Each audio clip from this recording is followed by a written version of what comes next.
June 21st, 2023, and coming to you from Studio 1A at Lonely Tree Media headquarters in Yakima, Washington, this is the Best Lamb Sports Show.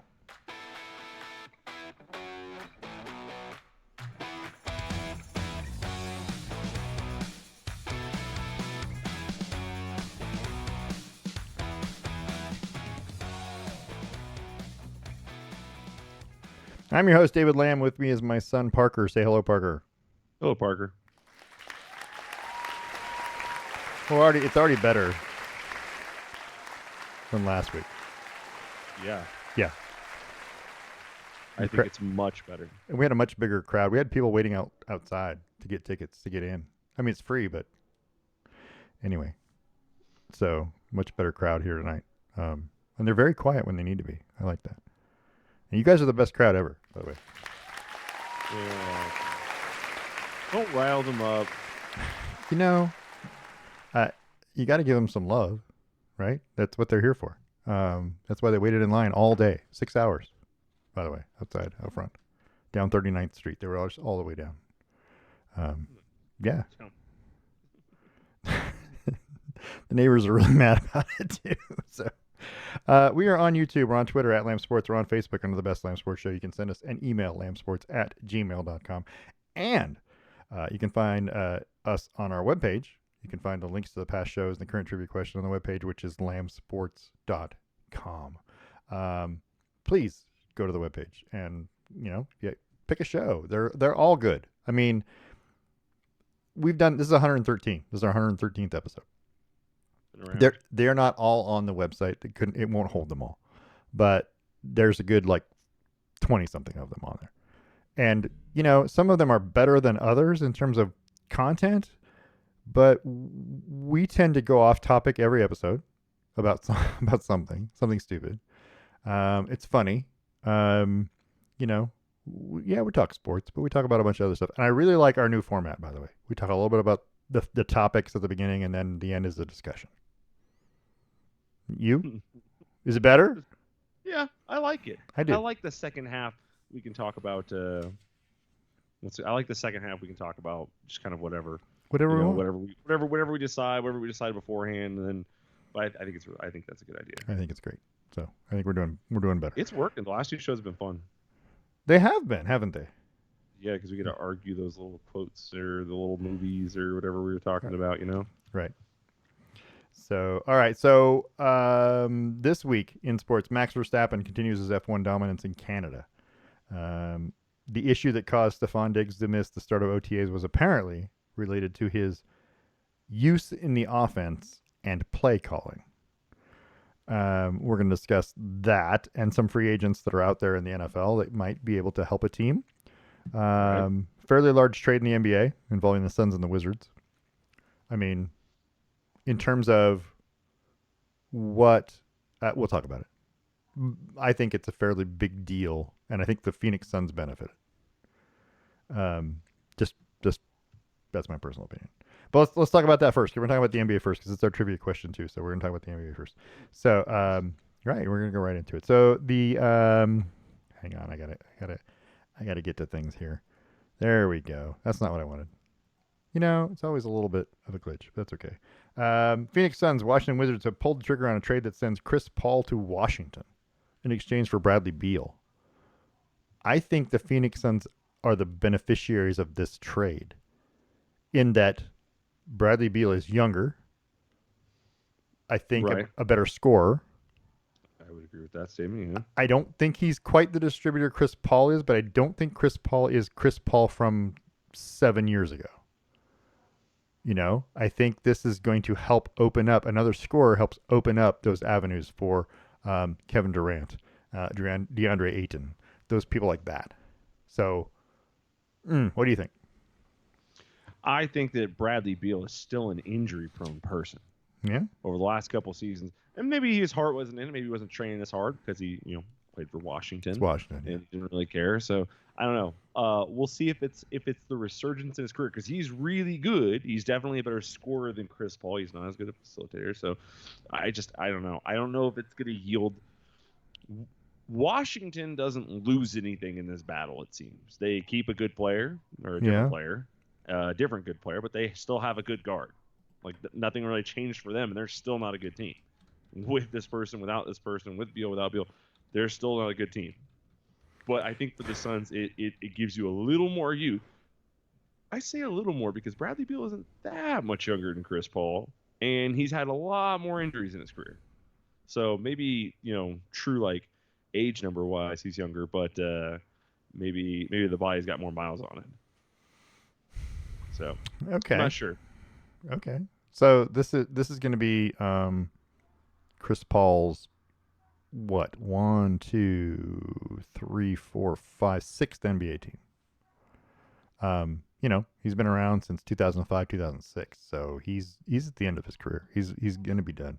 He is one of the top assist man in the NBA in terms of the last 15 years, and steals. A good defender for the most part throughout his career. So he led the NBA in steals 6 years. So also a good free throw shooter. You get a lot in Chris Paul, but again he's 37. Well, give me 38. That's that's up there in terms of if you look at the last 2 years, let's just say in Phoenix, 65 games played and 59 games played. He can't play the whole season. He's not going to be that guy that gives you 80 games. It's not going to happen. Yeah. So he's kind of never been that guy. But anyway, I don't know. I think Bradley Beal's the better option, just in terms of a long-term player. He's going to be around for a little bit longer. That's kind of what I feel. Bradley Beal's played for the Washington Wizards for his whole life. 2012, 2013 is when he came in the league. So yeah, no, he's definitely been around. He's 29 years old. He's on the end of his career. Now I will tell you, yeah, you mentioned it earlier. The last 4 seasons, he's averaged about 53 games a year. Yeah, that's rough. And that was with having John Wall with him for a large portion of that time. Well, last year he had Kristaps Porzingis with him, so yeah, or 2 years ago he did. But so yeah, like he's had other people around him, and he's so I'm not sure going here is going to change his situation too much. But he does average about 27 points a game over those 4 years. Yeah. So I mean, he's a scorer. He's a guy that can affect a game really fast. Not quite as good. He's still a pretty good free throw shooter. He's an 82% career free throw shooter. 3-point shooter. He's a 37%. He's not that guy. I mean, that's 37, in my opinion, still pretty good. He's not a Damian Lillard. He's not a Steph Curry. He is a different kind of scorer. So, but anyway, I don't know. This will be interesting to see. But I think Phoenix with Bradley Beal is a step forward. It might not be a big step, but it's going to be some sort of step. Anyway, that's kind of what I feel. I don't know. I could be wrong.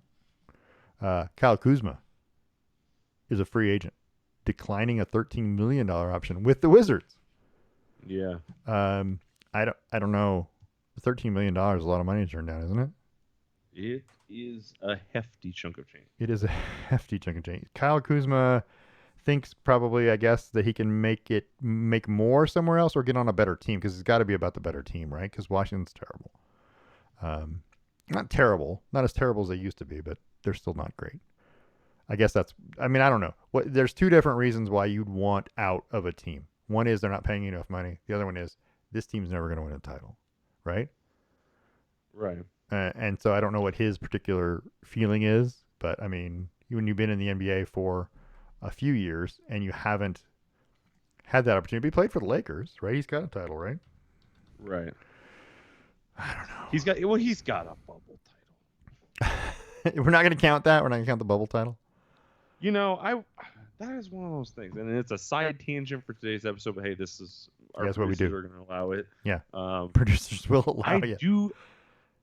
I don't like the bubble championship thing. I didn't like it's not that I didn't like the way it was set up. I was happy that we got to see sports again at a time when I think everyone really needed it and things like that. That was all really fun, but it was so unusual, so out of character, and you felt like there were so many people that didn't benefit from it. And there were teams that were fully healthy, ready to make playoff pushes. And then there were teams like the Lakers that had 3 guys who were all battling injuries, and a quick 6 months off, or 4 months off, I guess, was a massive help to them, brought them back. part of the challenge of playing an 82 game season and playing a season that starts in October and ends in April Yeah. is that it starts in October and ends in April. If Right. if you say, okay, well, it starts in October, we'll end it in April, but if we can't, we'll just go ahead and end it in October again. Yeah. I mean, And it's like, what the heck? Like, Yeah. I don't like that. Everyone wanted to say, well, everyone had He, to deal with it. It was the same for everyone. It's like, yeah, but there were teams that were healthy when things stopped. And they it's were true. making pushes, and the Lakers were drowning. They had lost 5 games in a row prior to stopping for COVID. And then they came back, and they were still in a good seeding spot, so it's not like they were hurting that bad. But then everyone got time off, right, through no fault of their own. I'm not blaming the players for this. And then the bubble started again. They had a fully healthy team, including Yeah. an AD who needs time. Right. So it helped them more than it helped anyone, and I think that was, I'm not gonna say unfair, because it is what it is, but just the same way you talk about, I think it's just an asterisk. I think it's the bubble tournament is the only tournament, the only finals that was ever not played at one of the two teams' houses. It's true. Like, the only time it ever He happened. So he played in 61 games that year. But it was pretty big for him. yeah, it was a big deal. Well, 60, He and even then, Lakers fans, about the trade deadline, were like, get rid of him. We don't want him here. right? They still hated him. Yeah, it was interesting. I mean, the playoffs, that whole thing, the whole bubble was, yeah, a little bit weird. I don't know. It's hard to say. Also, we got other free agents. There's some unrestricted free agents that probably need to be talked about. Russell Westbrook is an unrestricted free agent. Is anybody willing to take him? And is he worth anything? Is the question, I guess. I mean, he's worth something if you can get him to perform.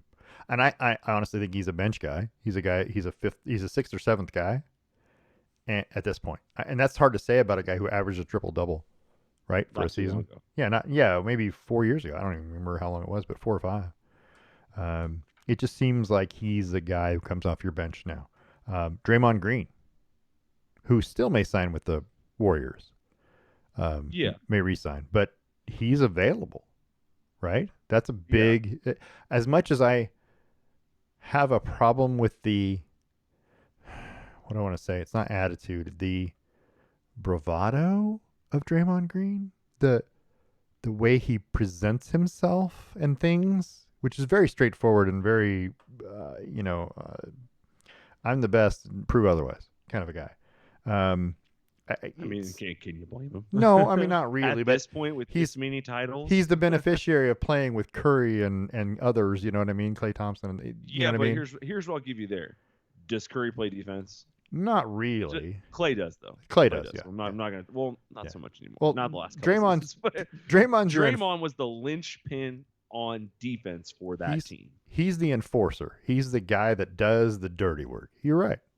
Yeah, but they needed that, because I personally believe that, I mean, you might be able to shoot somebody out of gym, but eventually shooting goes cold. And when shooting goes cold, it does every game. And when it does, you need the Draymonds to keep your team in it for a little bit until Steph gets hot again. Every team has a guy like that. I mean, they've got an enforcer. Every NBA team, every NHL team has a guy that we talked about Goon last week, right? Anyway, yeah. All right, Kevin Love, also a free agent after signing the 1-year deal and helping Miami get to where they got to. I mean, he still can help a team off the bench, I think. I don't think he's... Absolutely. Yeah. Kyrie Irving. Yeah. It seems to go from place to place, and I'm not sure that he's ever going to be happy or find the right spot or the fit. I mean, they thought Dallas was it. Clearly, he and what's his name? God, why is that escaping me now? Not exactly the perfect pair. James Harden is another free agent. There's some good ones out there, but it's the classic culprits of the last 5 years. Do you know who intrigues me? Chris Middleton. Is he going to be a free agent? Yes, Chris Middleton's a free agent. I think he should leave, because I think that after what happened this year with them, I mean, it took Giannis getting hurt, but afterward, and I definitely think the Heat was better than anybody gave them credit for, Right. and I have that on recording Yeah. in the first round of the playoffs this year with you saying, I don't know why everyone's sleeping on this team. It's the same squad as it was Right. when they went to the finals, Yeah. but they had a rough season and then picked it up, and then they did. So I think they overlooked the Heat a little bit. Right. But I do think that firing coach, firing Budenholzer, Yeah. like it's done. You're blowing it up. I think he should leave. I think Giannis should leave. Come to Portland, and Giannis is expensive. I'll take Chris Middleton too. I Right. mean, That's what I was kind of thinking. I was thinking that Portland could use a guy like that. I mean, yeah, I don't know. Especially with all the playoff experience that he brings. Kristaps Porzingis. I can't ever say his name right. Maybe going to the Celtics. They're looking to make a deal. yeah. Yeah, to pick him up. That's. That's a big deal. I mean, It as would long be. as they have that child as their head coach, I don't think it's gonna matter. I don't know. We'll find out. And then D'Angelo Russell's another good free agent that's out there. Just saying, there's He's there's a number of players that could be good. I don't know. We'll see. Yeah, but I'm gonna say half of these are gonna re-sign with their own organization. I think Kyrie's gonna Probably. re-sign with the Mavs. I'm sure if D'Lo's smart, he's got a good situation there with the Lakers where he doesn't have to necessarily do too. It's one of the most critical fan bases that there is. Yeah. But if you're okay and you don't make waves, you can last a long time with that organization. And it's funny you mentioned that. Fan bases are one of those things that you once they've tasted success and Showtime of the Lakers in the 80s, right?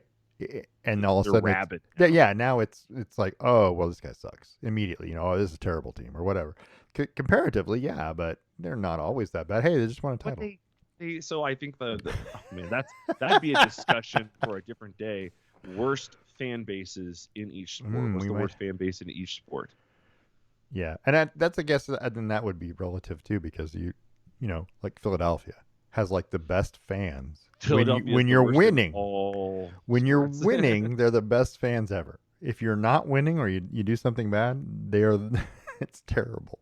What I would tell you is that it would probably feel really bad to get booed by your own fans. That being said, the fact that the stands are packed and they're booing means they care. They care. They want to win. Yeah. I would take a stadium full of upset fans, right, versus an empty stadium. Sure. Because it means that they care. Whereas an empty stadium is like, oh, I got something better to do on a Saturday night. Yeah, that's probably right. So let's ask the trivia question because it's NBA. You ready? Okay. Yep. So the Stave and Stone trivia question is, what year was the last time the Boston Celtics had the #1 overall pick? Oh. Just need the year the last time the Boston Celtics had the #1 overall pick. That's all I need. So you got a lot of years to pick from. There you go. I mean, it should be easy, right? No, it won't be easy at all. I'm sitting here going through my head, and I'm like, no. There's no way. No. There's no way you know this. There's no way anybody knows this. Well, there's somebody out there. There's a Celtics fan somewhere who knows this. Let's move along from the NBA, though, because that's what we do. Let's talk about the PGA Tour real quick, because we have some interesting stuff. So Wyndham Clark is your U.S. Open champion. By the way, he's also a University of Oregon Duck, the very first Oregon Duck to win a major championship. This is also his first full year on the PGA Tour. He won the Wells Fargo Championship earlier this year, back in May, and now early May, and now he's the U.S. Open champion. I just want to say he's been playing since September, right? And since last September, he has $10 million in winnings. In about 8 months. That's a good deal. Well, he won 2 championships, and those 2 titles, by the way, earned him $7 million of that. So that's how much money is out there, by the way. It was Clark's first major, second career win. He beat Rory McIlroy by 1 shot, and I coincidentally, the scores for McIlroy and Clark in rounds 2, 3, and 4 were identical. Clark had a 1-shot lead after the first round over McIlroy, and they shot the exact same score rounds 2, 3, and 4. But yeah, he's your U.S. Open champion, which, hey, is amazing. So speaking of those numbers, because I was speaking about how much money is out there, right? And there's Rory. I don't know how much more money Rory has, but he's the number 3 ranked player. But there's Brooks Koepka. Brooks Koepka has $5 million in PGA earnings this year because he won the PGA Championship. But he's an Right. LIV golfer, right? And he has 7,500,000 in LIV winnings. He has a total of about 12.5 million this year in 10 events. He's only played in 10 tournaments this year. So I was going to give you this as a reference just because of how much money. These are what these guys were after when they went to LIV: is less golf, more money, right? Right. Um, Dustin Johnson, for example, has $7.9 million in LIV winnings, $500,000 on the PGA Tour, about 8.4 in the same 10 events. So that brings us to another one, Taylor Gooch, who leads the LIV. He's the LIV's leading money winner this year, 10,700,000 in 7 events, and then he's played in 10 events total. He played in 3 PGA Tour events. He won $97,000 at the Masters, so not very much, but. And then this guy, Scotty Scheffler, who kind of looks like a dork, by the way. I mean, I look at the. I don't know. Something about Scotty Scheffler doesn't seem like a golfer. Those two people just look like somebody's neighbors. Yeah. Well, it's the sweater, I think, first of all. But anyway, Scotty Scheffler They leads. just, He you leads know, the look. PG. Yeah. Go ahead. Go ahead. I was just saying they look relatable. They just look like They every other do, person you've ever seen out don't they? walking their dog. Yeah. Oh, That's, it's a nice day outside. The it. Schefflers are It out. looks like a couple straight out of the '60s with that sweater. You know what I mean? And the I don't know. But Mr. Rogers sweater isn't doing him any favors. Is not Yeah. doing him any favors. But Scotty Scheffler leads the PGA with $17 million this year in 17 events. So I guess what's the moral of the story is that um, you're winning either way, whether you're on the PGA Tour or the LIV, you're winning about the same amount of money per event, right? Yes. So, but you're playing less events on the LIV Tour to win the same roughly amount of money. It might be less money overall, but the PGA Tour has just bumped up their pay scale over the last year to compete. So it's interesting. Now that they're combined, we'll see what happens. I don't know. There's still a whole lot of crap going on. I don't I don't know what's going to happen, but it'll be interesting to watch to see the team how they integrate the team format into the PGA Tour because I like the team thing. I do like the team thing. Yeah, I think it makes it a little more fun to watch. it makes it so that fourth guy on your team, the guy who's got the worst score on your team, still needs to compete to help the team win money. Yeah. He's not just going to tank it and go, I'm in 27th place. Doesn't matter.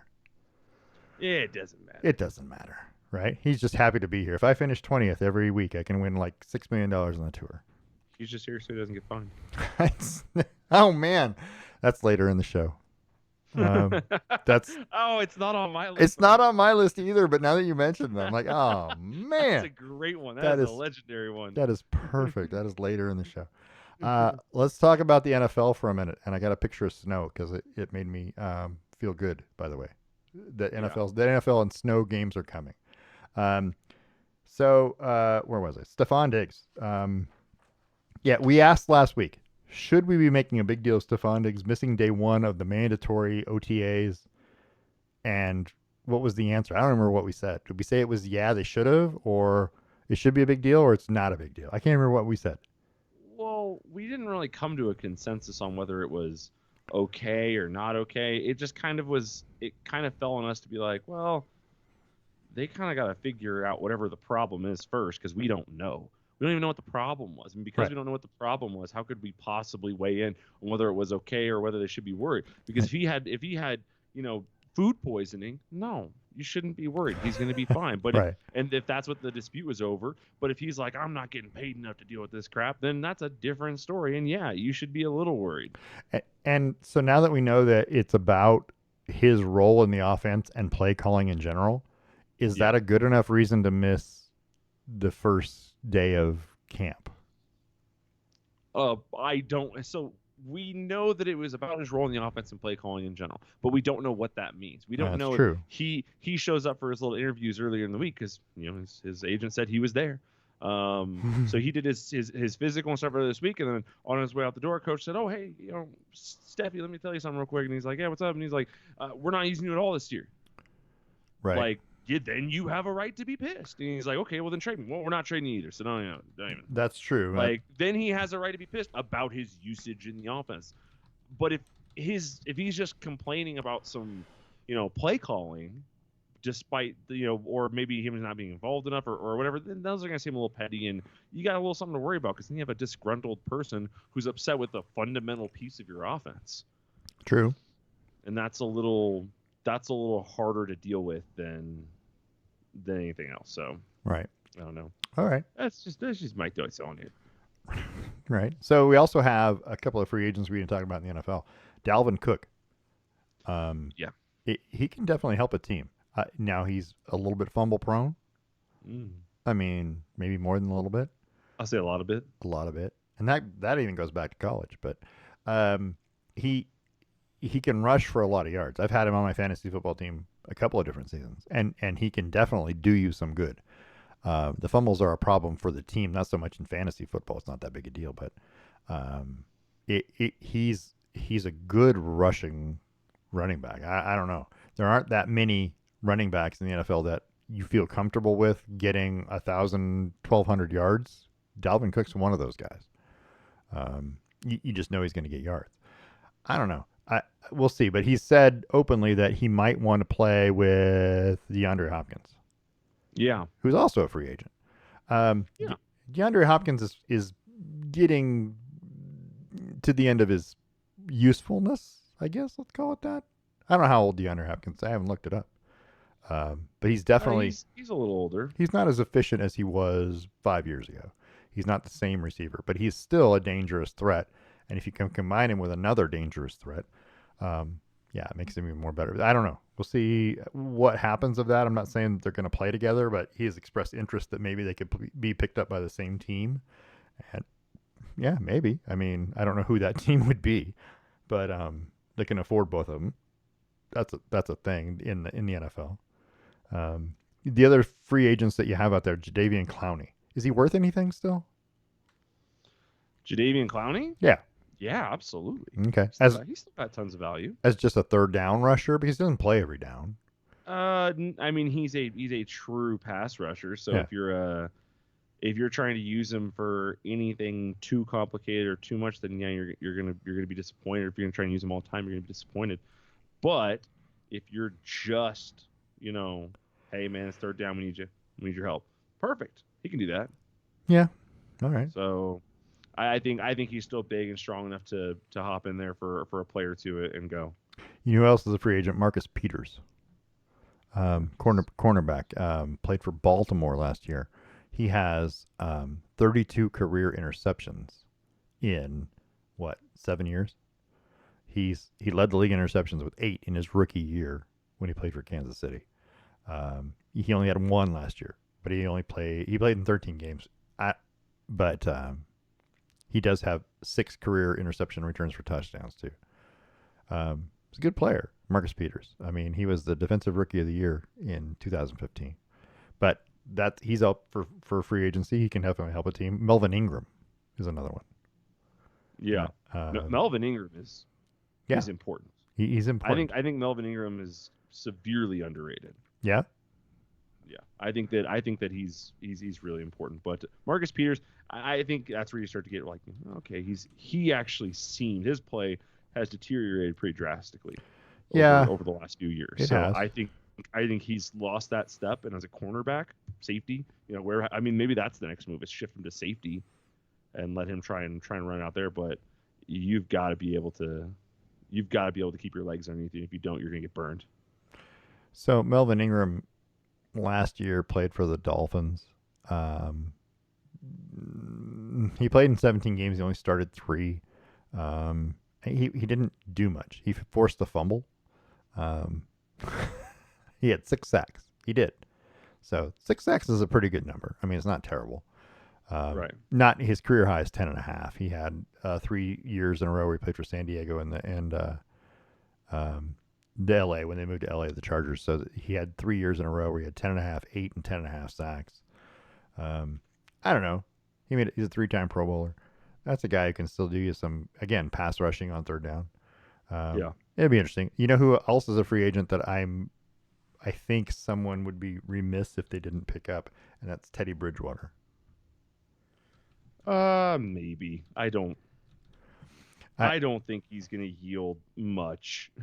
well, He can barely stay healthy.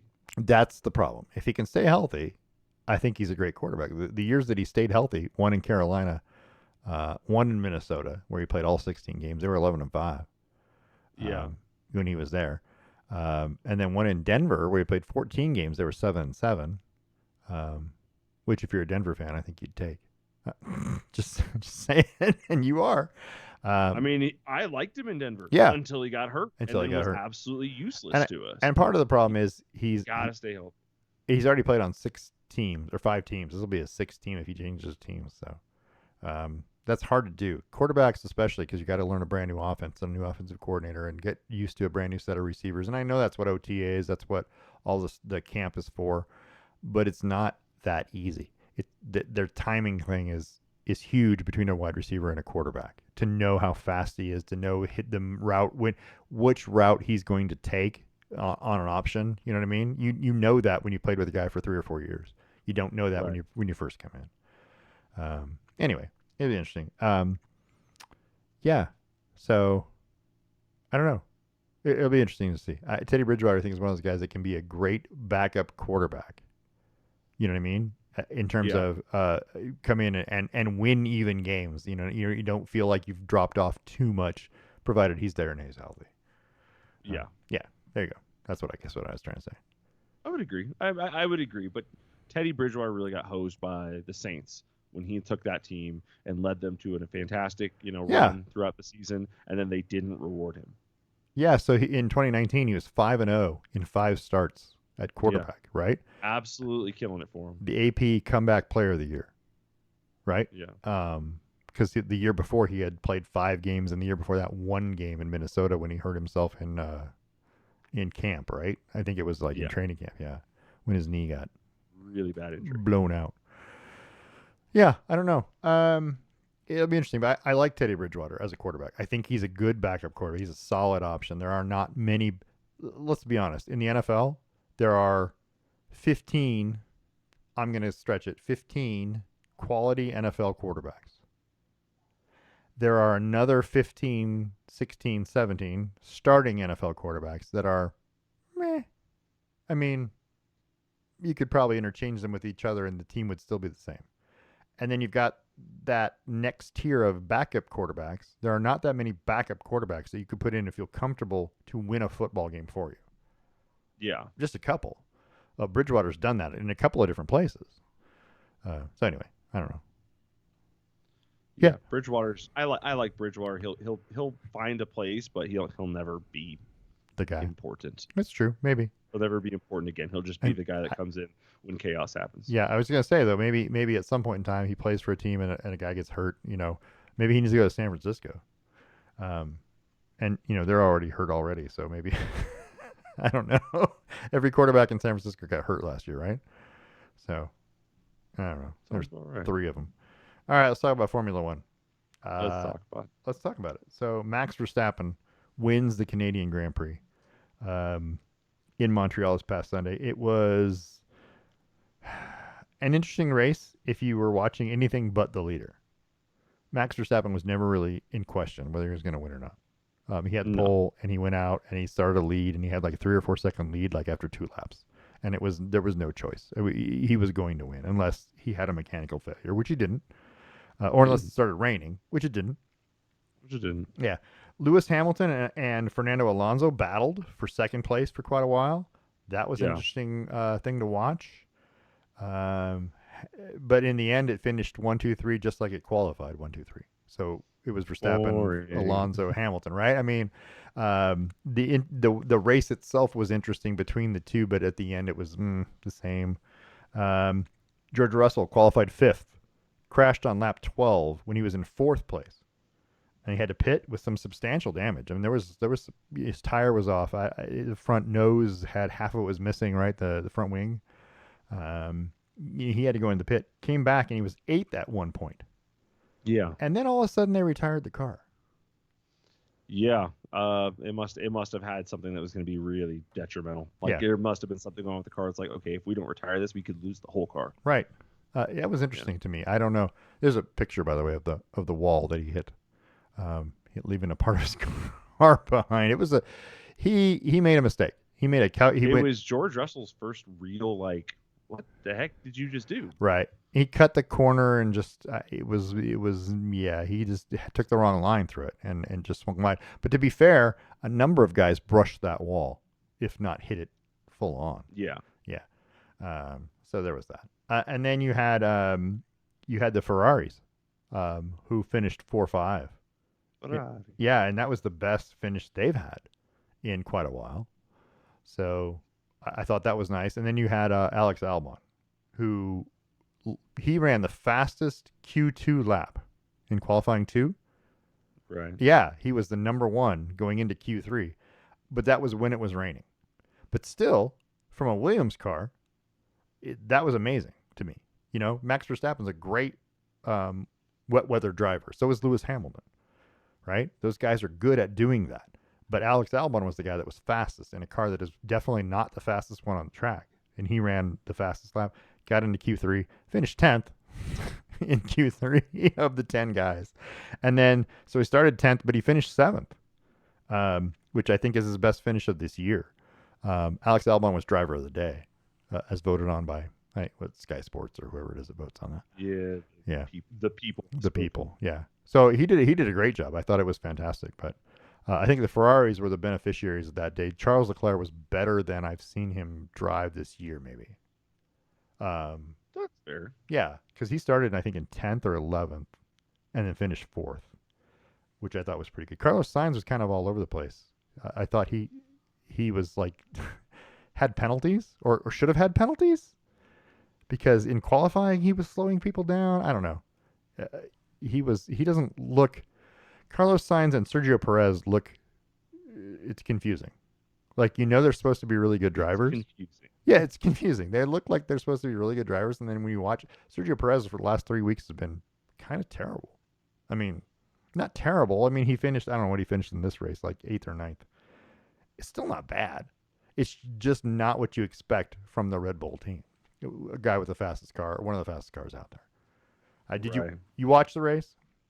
I did. I watched the entire thing, start to finish. Was good. I mean, did you like watching it? Was it boring? It was not boring. Here's what I'll say. Halfway through the race, right, without making any pit stops, Max Verstappen only had a 5-second lead. Yeah. That lead at the end of the race was what, 9 seconds? Mm-hmm. So That's right. it wasn't drastic. Like he didn't get a 30-second win, which is kind of boring from that standpoint. So, and for the lot of it, because initially Lewis passed Alonso and was hot on Max's heels for a couple laps. Yeah. But Max was gaining a tenth, 2/10 per lap, and Right. it was just starting to stack. And then eventually you get into the whole pit game and things like that, and that becomes that. For watching Ferrari was really impressive. They picked it up because it looked early like it was not going to go well for them again. And they managed to fix it. And then watching Lewis battle Alonso was also really good because at one point Lewis was like 15 seconds behind Alonso and made up 10 seconds over like 20 laps. He caught up like a son of a gun there the last and the next thing you know, it was a 1.5 he was second close. gap, and you're like, what the heck is about to happen? And I think it was Alonso like conserving tire or saving fuel or something because he was not going full speed. But yeah, it was interesting because you thought, man, Hamilton's catching up. Maybe he's going to finish second. Nah, it never really happened. So the other thing I found interesting of this, Hamilton 2 races in a row has put down the fastest lap. Yeah. They hadn't put down a fastest lap in a season and a half prior to that, or a season and whatever prior to that. So whatever upgrades they got clearly did them well. Whatever upgrades McLaren did not matter. They still are in a tough way. Well, Piastri finished. He didn't do bad. He finished. He got points, didn't he? Piastri. He got points. He got his first points. Or second. Points, yeah, second like point. But anyways, so they did good. But like you expect them to be doing much, much better than they're doing, and they just are And failing. And then Alex Albon's having great races, yeah, better than Lando Norris. That should not be happening. and you expect those from the last 2 seasons. You would expect Lando Norris and Charles Leclerc to be right there in a Yeah, championship type hunt. I mean, Lando Norris was probably a 3 or a 4. You know what I mean? He wasn't yeah. like number 1, but he was definitely influencing the outcome of things. He's not doing that this year. Whatever happened, their whole team is He was in the mix, in the struggling. lead of, or not in the lead, in the mix for like a top 5 spot every race last year. It seemed, um, or maybe not last year, 2 years ago. Yeah. And then last year when they changed the cars, Yep. no one knows what to do. McLaren has 17 points this season as a team. Jeez. Yeah, 17. They're behind Alpine, who has 44. Hey, good for Alpine, Right? Alfa Romeo has 9, and that's because Valtteri Bottas got points this week, which I wouldn't expect. I feel so bad for him because Yeah, when he left to go to Alpha, I was like, all right, he's going to strike out on his own. It's going to be good. And that is a great example of you can only overcome a vehicle so much. right. I think and it's still a problem because he's still driving great. I think he's a great but driver. It's just the team he's on. You The also car is need a bad. car. You need a car, yeah. If he was I in, would love to see a mixed match race where right, they put your number 1 guy, so Max Verstappen, goes Yep. into a Williams car. Who's number 2 right now? Is it still Perez? yeah, Perez is barely in second. Yeah, Perez would go into the other Williams car. Number 3, Ha- I think, is Lewis now. Yes. So he'd go in. What's the next above? Would that be Alfa Romeo? I Uh, think right in that realm. So missing Williams. Haas. So Alpha Tauri's last, 2 points. Williams. Okay, so yeah, then the yeah. 2 Red Bulls would go. Well, maybe that'd be the same problem. But Right. you know, 2 Wi- Red Bulls would go into the 2 Red Bulls. Williams. So it's funny because the Red Bulls would go into the Alpha Tauris, right? The Red Bulls. Red Bulls. Yeah. The Mercedes in second. Williams is in ninth, so it'd still be Mercedes. It'd still be a Mercedes. Yeah. But it'd be interesting to see, like, okay, you take this car and let's see. And they'll never ever do this. No, The I reason they know. won't do this is because this being a debate is good. I think It being defined is bad. I think one race a year. They should have one race a year in the middle where you have 20 exactly the same car. NASCAR style race. Yeah, everybody has 20 exactly identical vehicles. tuned identically. Yeah, it's the IROC challenge, right? Which Yeah. NASCAR did back in the whenever. But you have the exact same 20. Your car is exactly the same as this guy, which is exactly the same as the other guy, and that way you get the feel of who's the best driver, not who has the best car. And this isn't really like a necessary thing to do, but I just get so sick of hearing Hamilton fans say, "Well, it's just the car." It's not just the car, and I get so sick of Max Verstappen fans saying, "Well, it must have been the car, right?" Right? Yeah. And it's like, okay, come, like I just Yeah. want it. I want to see people do it, so that way we don't have to listen to it anymore. Right. Yeah. So But it'd be interesting. But yeah, it was a good race though, top to bottom. I think everyone did pretty well. The Alex Albon was probably the biggest surprise of the day. he did well. Red Bull leads the constructors championship with 321 points. Mercedes is second with 167. So they're half. That's kind of a shocker. It's a ways back. Was that Mercedes in second, or that they're that That far Mercedes is in second back? Well, because they've recovered most of those points As- over the last like 4 races. Aston Martin would be higher if Lance Stroll was any kind of a driver. Wasn't weighing them down. He's definitely caused them grief. And Ferrari, if their cars were better, they're a distant fourth. I mean, they got 122 points. They're not that far back.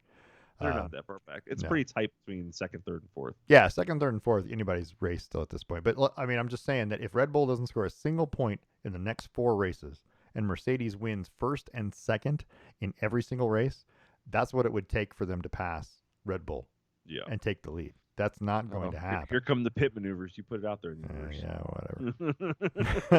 I don't know. Silverstone is coming Silverstone up. is coming up, right? Yeah. We'll see if Lewis decides to force people Take that inside corner. Yeah. Yeah. Anyway. All right. So in 2 weeks, by the way, the Austrian Grand Prix in Spielberg. If there's one European Grand Prix that I want to see in person, it's that one, by the way. I drove past the stadium. Yeah. And it doesn't look like much. The when Red Bull it's Ring? not- When it's not in use. Yeah. And then the following weekend is Silverstone. So these are the 2 weekends that, I mean, if I was going to take a European trip for 2 weeks, I'd go watch both of those races. I would literally love to go watch both of those races. I think the The Canadian Grand Prix would be a good one to go see It would. because especially if you could sit on that little curve at the end Yeah. or that little hitch right Oh, next right to in the the middle. very end. Yeah. No, right at the, so like you go Oh, around the curve and you come back down a straightaway and you have like a little, right left, like real right. fast. Yeah. That right to the finish line because it's a short finish line. So sitting right there, seeing him come towards you from the curve Would be cool. and then hit the little thing because people were like, everyone ran over that like 6 times. Yeah, it's true. They overshot it constantly, so that'd be cool. It's true. But I think Canadian would be a good one, but I also think that they need to go back to Nurburgring. The Nurburgring would be cool. Yeah. Yeah. Let's second half of the show, which has been fun lately, has been interesting. Second half of the show brought to you by Boss Kitty Hand-Dyed Yarns, by the way. Yarn so boss, you'll knit your pants. I'm going to be at the Boss Kitty headquarters this weekend, by the way. Dun, dun, dun. Right? So just FYI. We're going to talk about the greatest sports quotes, and by that we're saying I think we limited it to actual sports personalities, not commentators.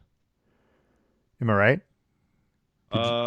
Did you have any by a yes. sports commentator? I'm okay with it being a commentator so long as they were a sports person. Oh, a celebrity, right? Sports so like a great example is. Oh, see, that's not. Yeah, don't give it away. I mean, but I'll get to it later. okay, Yeah. All right. So yeah, but also they got to be real. We didn't want to go with the movie ones because there's a lot of movie sports quotes that are fantastic.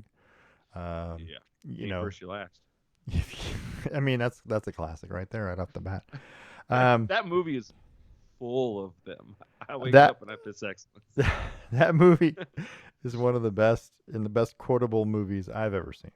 But most Will Ferrell, I mean, we like that stupid humor. That's just part of us. We like that stupid humor, and we watch and listen to that kind of stuff, and it is really good. All right. Did you know I turned that movie off the first time I watched it? You didn't like it? I watched about like 40 minutes of it, and I'm like, this is the dumbest crap I've ever seen. I turned it off, and then I came back to it years later, and I went, why did I turn this off? Is that Elvis Costello and Mos Def?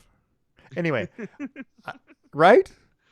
Just for no reason. I'm not sure what to do with my hands. Just for no reason. They're at Jean Girard's house. You know what I mean? And the when they're talking about Jean Girard and his partner, right, who's a dog trainer, right, and they got the dogs in the pyramid. I'm like, this is hilarious. It's just so stupidly funny. At the bar, talking about the crepes. That kind of thing. The room is spinning. That whole conversation. That kind of thing. It's just because of the gayness. Yeah. Because of the gayness. Yeah.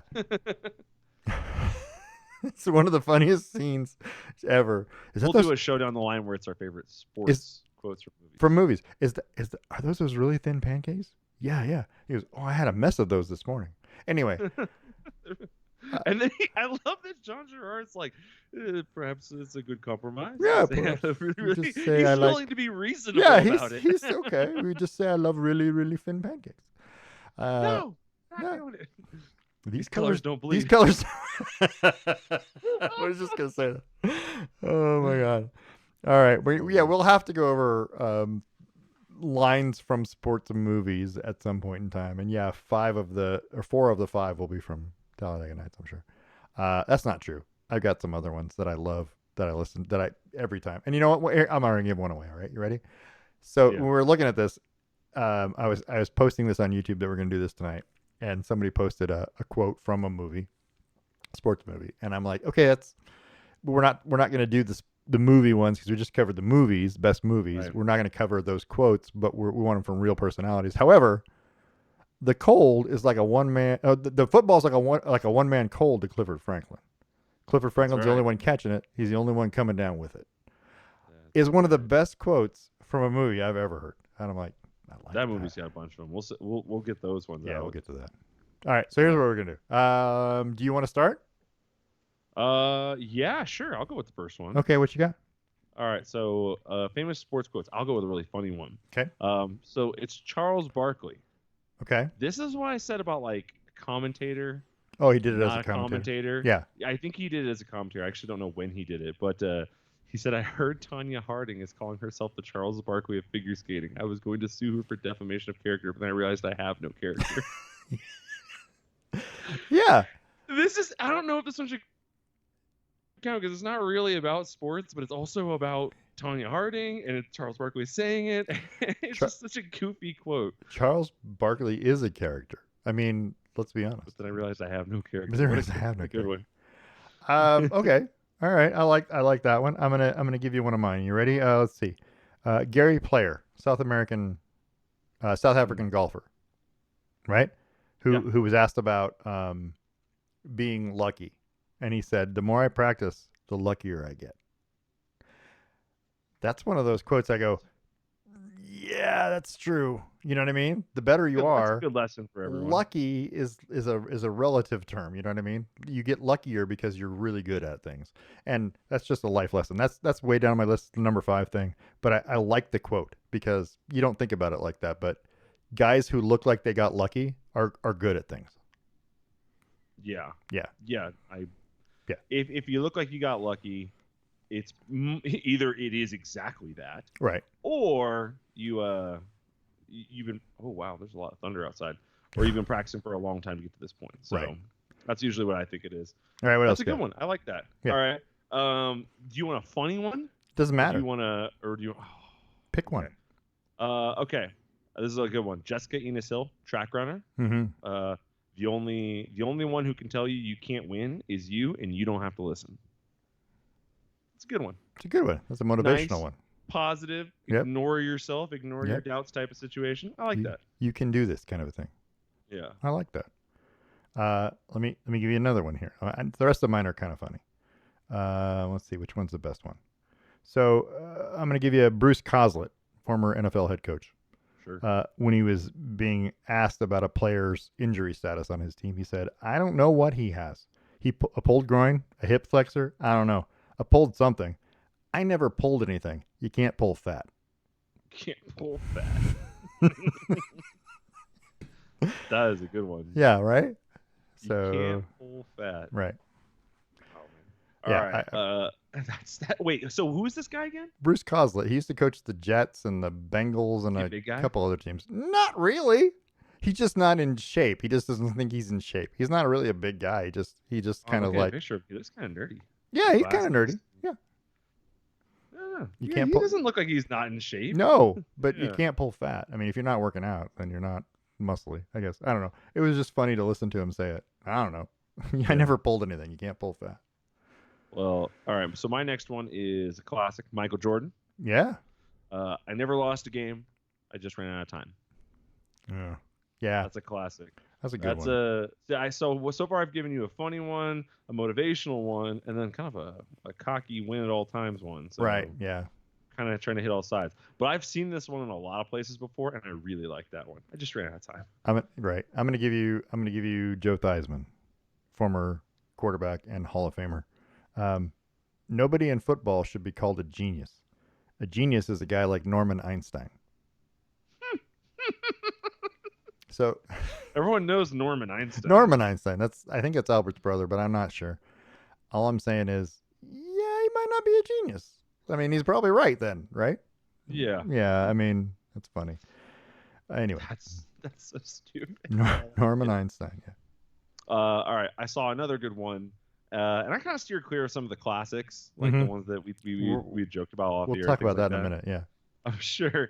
But so this is a guy named Tug McGraw, Yeah. former baseball player. Philadelphia and he said- Philly. Yeah. He had a really good one that says he was asked if he preferred grass or AstroTurf, and he said, "I don't know. I never smoked any AstroTurf." Yeah. I read that one. I like that one too. That was a good one. I did when I was doing my research. I looked at like the best quotes, and that was like way deep buried down. I'm like, how is this not higher? This is a gem. Tugger had a lot of things that he said. That was a 70s early 80s guy. Yeah, I could see that from That's Tim another McGraw's thing dad. Is that really? Yeah, Tim McGraw, the singer for the country singer. That's his dad, Tug McGraw. So Yeah. first of all right. So two things. When I think of the name Tug, I think of Tug Speedman from Tropic Thunder. And Yeah, I think of that's terrible. what's his name's character calling him Tugger Nuts all the time. So I just can't see anything else. And two, when I read the quote, there was no picture near it. There was no like caption to it. So it was displaced. So I was like, oh, this must be a fairly recent player. Oh And I no. looked it up. I'm like, no, he's from a while. He's making jokes about smoking weed a long A time long ago. time ago, yeah. He quit playing in like 1990 or 91 or Yeah, somewhere in that ballpark. Yeah. He was a great reliever yeah, pitcher for the Phillies for a long time and yeah. Yeah, that's Tim McGraw's dad. yeah. So there you go. Here's this is my favorite quote that isn't a rant. And that's what number 1's going to be, by the way, is rants. Sure. But this is my favorite quote that isn't a rant. Pat Williams, former Orlando Magic GM, in 1992, his team at this point was 7-27 after 34 games, and he said, "We can't win at home, and we can't win on the road. As a general manager, I just can't figure out where else to play." Hmm. Just can't figure out where else to play. Yeah, I mean, we can't win at home, we can't win on the road. I don't know what else to do. Fair enough. Yeah, there was a bad basketball team back then. The Orlando Magic. They Yeah. were pretty terrible. All right. Anyway, All right. what you got? So this is my number one, but I'm gonna hit you with the honorable mentions. All right, go ahead. The honorable mentions are I Love Me Some Me. I love Terrell me Owens. some me, Terrell Owens. Yeah. Yeah. It's more difficult to stay on top than to get there. Is Mia Hamm. Mm-hmm. What's it called? Do not let what you can't do interfere with you can do. John Mhm. Wooden. That's a classic. I've actually seen that. That's actually written at our stadium. Um, you can't always be the strongest, most talented, or gifted person in a room, but you can be the most competitive. That's Pat Summit. That's a good one. Fine. All right, my number one though is Mario Andretti. If you have everything under control, you're not going fast enough. You're not going fast enough. That's right. That's a IndyCar Formula One That's racer a right there. that's a good. Ooh, the hair on my arm just stood up, which means I think there's lightning outside. Ooh, nice. Yeah, kind of a weird feeling right there. So, all right, real quick side note before you get your number one. Yeah. We had was 1,700 lightning strikes in a 15-mile radius earlier today, just to the east of Denver. You guys get the good stuff. 1,700. I'm just gonna say this. Today we were supposed to get thunderstorms this afternoon. It literally, when I woke up this morning, it said, "Yeah, between 1 and 5 o'clock, you're gonna have thunderstorms." I was like, "Woohoo!" because I like thunderstorms. Yeah. And then about a half hour after I read that forecast, I'm looking at it again, and for some reason now all of a sudden we have 1 hour's worth of thunderstorms, a 30% chance, and I'm like, So guess what happened? We got none. The other day, So we got. yeah, the other day, I'm sitting here looking outside, and there are gray clouds to the south of us. There's gray clouds to the north of us, and they're going straight on by us. There's this literally path of clear sky straight down the middle of the sky, headed west, and nothing came over the top of us. Everything was there. You could see the rain, south and north. And I'm thinking, if any of that came our way, it would be great. No, we can get none of it.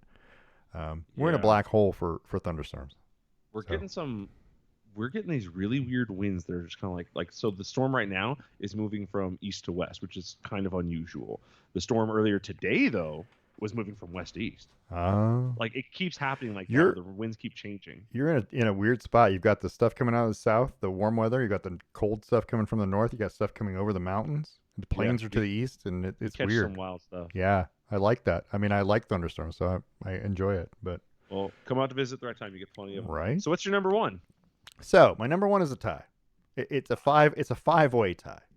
So we're gonna play 5 separate audio clips. Hopefully, Rick can hear these.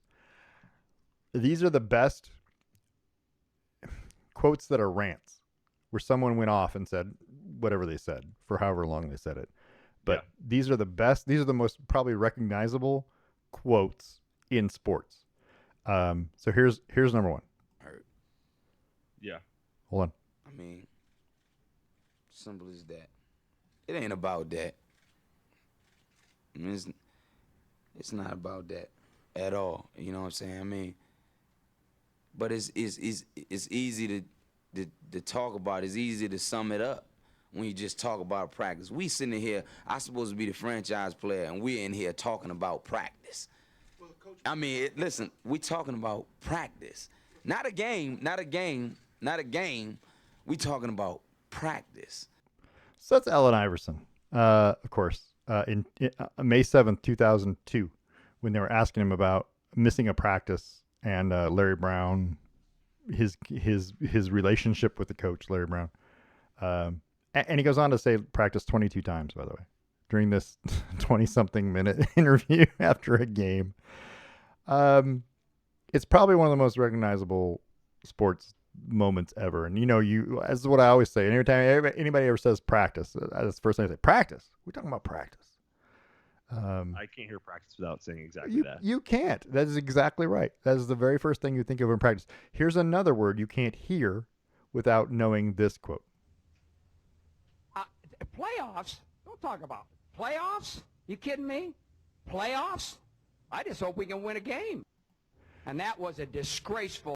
So that's Jim Mora, head coach of the Indianapolis Colts, after they lost a game and they were talking about making the playoffs and he's playoffs, right? And you can't hear the word playoffs without thinking of Jim Mora now. I mean, if you're a sports fan, that's just what you hear every time this happens, right? Am I wrong? Exactly what I hear. Playoffs. Exactly, playoffs. Last year they were talking about the Broncos after like 4 weeks, and I was like, playoffs. "Oh, they could be a playoff contender." I'm like, "Playoffs? What are you talking about, playoffs?" Anyway. If it's too early, you say it exactly like that. Playoffs. All right. So here's another one. This is number 3 or 4. I don't know. You can rank these however you want to rank. I think practice is the number 1 rant of all time. It probably is the most recognizable. Right. Playoffs is very important, but here's another one. This is Herm Edwards, head coach of the New York Jets. This is what's great about sports. This is what the greatest thing about sports is. You play to win the game. Hello? You play to win the game. And I'm not even 100% certain what the question was. It was asking or questioning something he did during the game, a call he made or something. I don't know. But all of a sudden, Herm Edwards is like, you play to win the game. Hello? Yeah.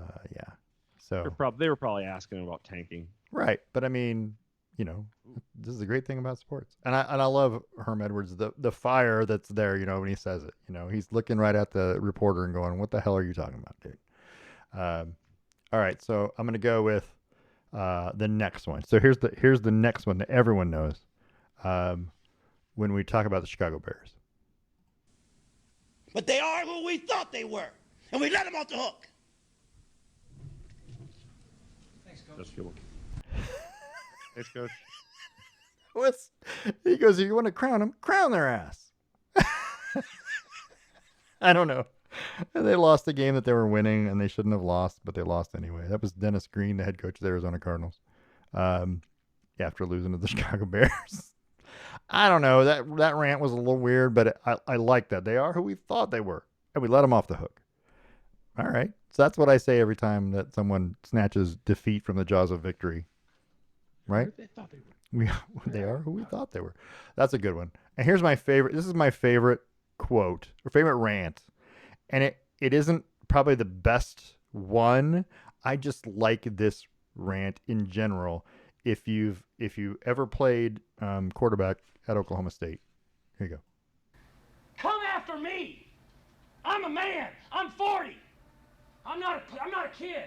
Write something about me or our coaches. Don't write about a kid that does. That's Mike Gundy, the head football coach at Oklahoma State, talking about when they came after criticizing his quarterback Bobby Reed in the newspaper column. And it's this thing is 3 or 4 minutes long, 5 minutes long, something like that. But he talks about the column itself and how most of it's garbage and it's not factual. And then he goes on to he's literally staring right at the reporter that wrote it, and he yells at him during the last 4 minutes of this thing, talking about if you're gonna don't come after that kid, you come after me. I'm a man. I'm 40, and that is what I don't know why that one makes me laugh every time I hear it. But it does, just because I'm a man. I'm 40. Man, I'm 40. I mean, I guess. All right. Anyway, there you go. It's a 5-way tie. Those are every time those come on, I laugh. I just laugh my butt off about those things. I mean, because what are we talking about here? We're talking about practice. We're talking about practice. We're talking about practice. Pretty simple. It is pretty simple, right? Not a game. Not a game. And then the commercial. Is it the Subway commercial? Is it a new Subway commercial? Isn't that what it was? We're talking about. He's in the new Allen Iverson's in that new commercial where they talk about what are they talking about? Hang on, I gotta look it up. I think I know what you're talking about. There's a new one out, and I think it's cash backing from Chase. Right. We're talking about cash backing, and it's got Kevin Hart and Steph Curry. Yeah. Yeah. Yeah, and He's like, we're not talking about practice? Anyway, yeah, that was a good one. I'm like, you can make fun of yourself. That's good. He knows it's one of the funniest things ever, by the way. I mean, Yeah, everybody well, does. I'm sure he's been told. Oh, absolutely. Anything else we need to talk about before we wrap up with the trivia question Not that I can answer? Okay. You got a minute? You want to talk about something? I don't. Not particularly. Okay. I'm kind of nervous about this storm outside. It sounds like it's hailing, Oh, sweet. and my car's outside. Well, all right. Let's wrap it up then. No. The Stave and Stone trivia question was, by the way, what year was the last time the Boston Celtics had the #1 overall draft pick? Do you have an idea? I have not a clue. No. I know they had a thing back in like 2017 or 2016 where they were trading picks around, or they somehow got like a high draft pick, but I couldn't remember what it was. So the answer is, by the way, 1950. Okay. They selected Chuck Scher out of Bowling Green State. He was the very first NBA pick. That was the very first year the NBA was a thing and not the National Basketball League or not something else. This was the first NBA draft pick. Chuck Scher, 6'11", 235, out of Bowling Green State. He ended his career with an 8.3 points per game. And 8.4 rebounds per game, which is actually pretty good. But he never played for the Celtics. He played for the Fort Wayne Pistons, the Milwaukee Hawks, and the St. Louis Hawks.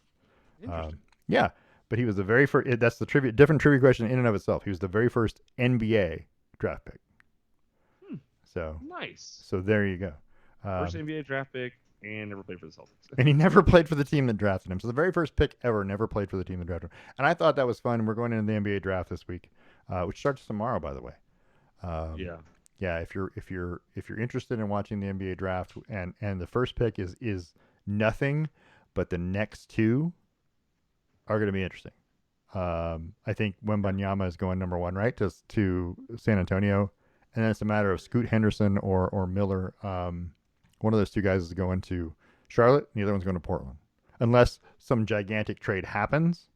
And by the way, the Porzingis, according to sources, the Porzingis trade fell through. By the way. So the Boston Celtics may not get him. Anyway.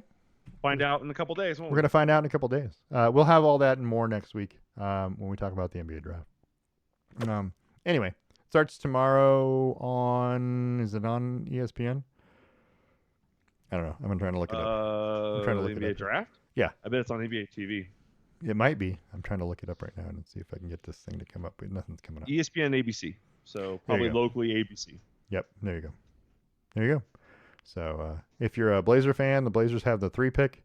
They also have the 23 pick in the first round. Yeah. So, a lot of things could still happen. I mean, there's trades waiting to happen. There's guys who at the last minute, they're going to offer you enough stuff or a player or whatever. If you listen to Stephen A. Smith recently, he has said that Damian Lillard should demand a trade from Portland to get out. Demand to get out. So, I mean, we can talk about that after the draft. We'll talk about that after the draft. And he may not be wrong. I'm just saying, if you want to win a title, because Portland's not that team right at the moment. No. So there's that. Let's find you some music because we like music to take us out. And the funky music. Love it. There you go. We got the funky.